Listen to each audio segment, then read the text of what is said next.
What is up, everyone? Today is the last day of the World Series of Poker. I know some of you have already moved on to the World Series of Poker Europe, but for those of you who are licking your wounds from having a rough World Series of Poker this year, I just want to give you a few thoughts because I see this time and time again.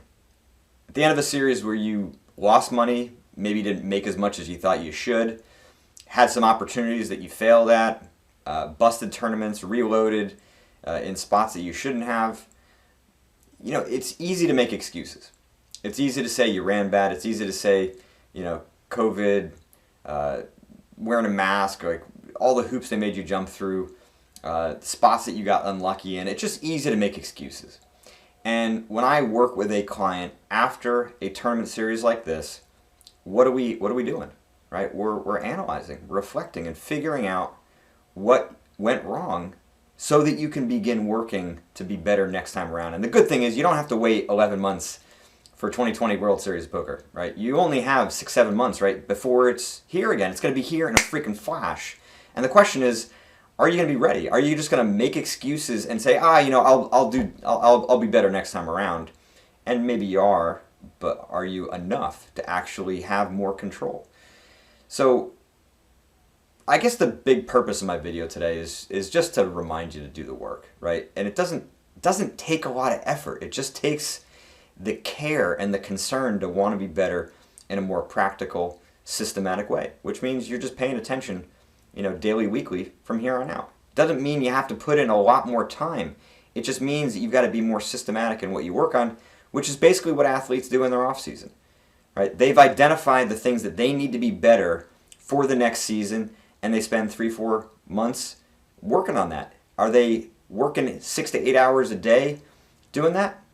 The best in the world are, yeah. I mean, maybe some of you heard the story of Tom Brady, 2020, doing wind sprints in the parking lot before the big match. This golf tournament was with Charles Barkley and, televised on TV. And Charles Barkley looked at him like, Tom, what the hell are you doing?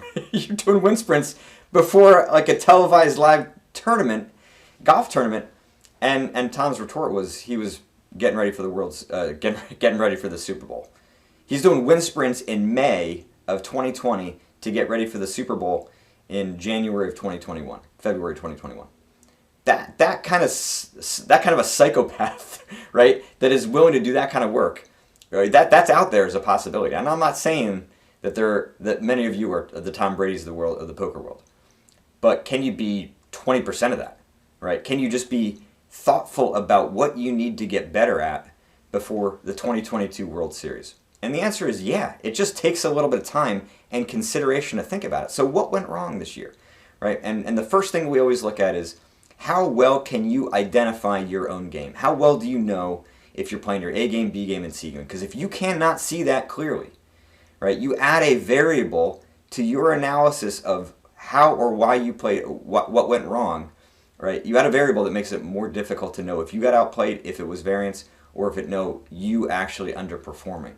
Right? And if you can't see that, right, that's the first place to start, right? And A to C game analysis is your best friend, right? Go to my website, jaredtendler.com, worksheets under the resource tab, right? And download a worksheet, right? Work on your A to C game analysis, the easiest way to get started.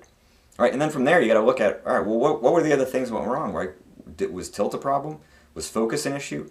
Did your decision making break down in some key spots, either because of fatigue or because of burnout or because of some pressure, right? Figure out what went wrong in the spots that it went wrong, and then you get to start working on it over the next 6-7 months, and you will be in a better position to have more success next year. Will you have more success next year? Right? That's not entirely in your hands, but if you can control what you can control, right, at least you put yourself in the best possible position, and that's what this is all about.